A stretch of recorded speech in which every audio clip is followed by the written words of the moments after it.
taking the approach of, I want to be picking stocks versus just owning a basket of stuff and kind of leaving it be. Have you seen circumstances where that's gone well for clients or where that's gone poorly for clients? What is the real life things that have actually changed your opinion on that when you're actually looking at a client's investment portfolio? Two that I'll do shortly that have just come up literally within the last handful of months.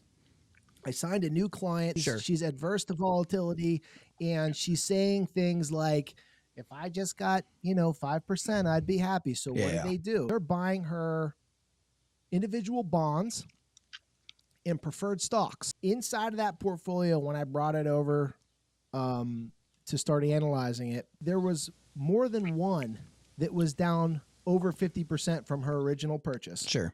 Okay.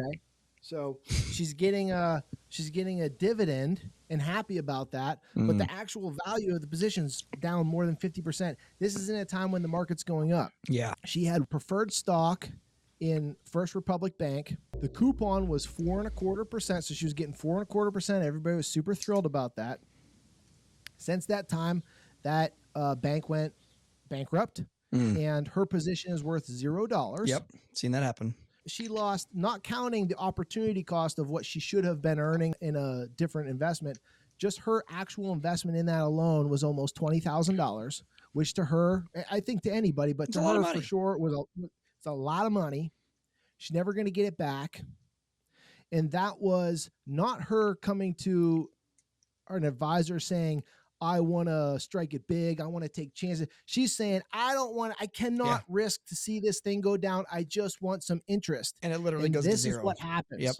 Okay. Yeah. It goes to zero. It's worth nothing. We're never going to get it back. She didn't even know. Yeah. That's sad. She didn't even know. Okay. Yeah. Another one that I saw very recently is a guy who came from a well-known money manager, has 100 stocks, all good companies. Sure. The stocks that they were choosing were good stocks, but it doesn't translate to the way he wants to use his money and live. What's your process for turning it into income? How are you picking what to sell? And he realized that when he came to me, the market was down and his basket of previous year high performing stocks was down significantly more because he had all the big players. He had all the big players that got crushed that year. And he had overexposure to things like Facebook that was down 55% and all these other things.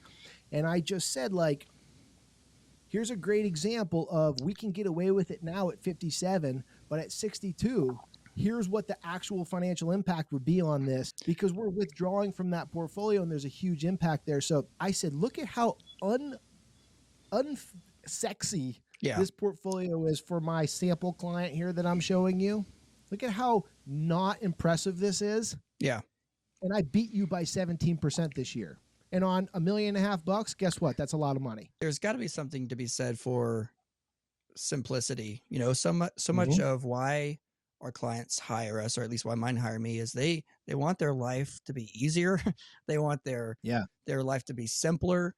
They want less complexity. I had a client once, still have him, great guy, runs his own business, and he had all these really great investments that were, you know, spread out and all this good stuff, but he owned one individual stock. I think it was like FedEx or UPS. And he would call me about every other day and be like, Hamilton, what's happening to my FedEx stock? And that was another light bulb moment for me where I was like, and I hadn't put the client in the FedEx, but I let him keep it. But I was like, man, for some people, they could have, you know, $1 million investment portfolio.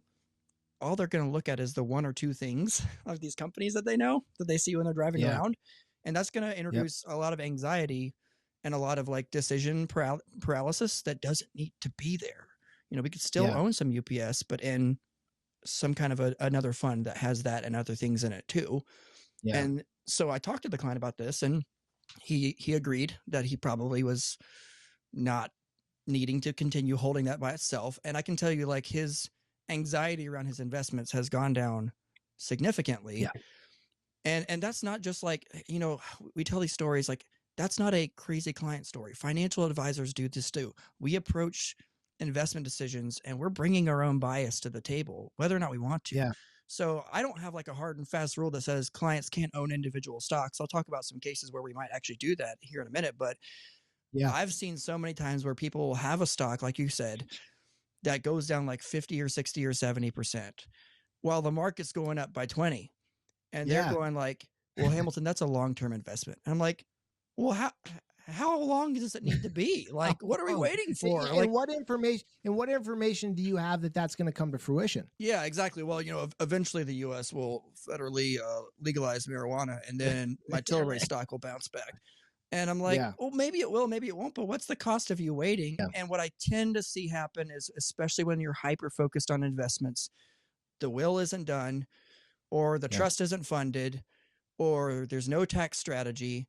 So like you only have so much capacity in your head for like things to Yeah. think about.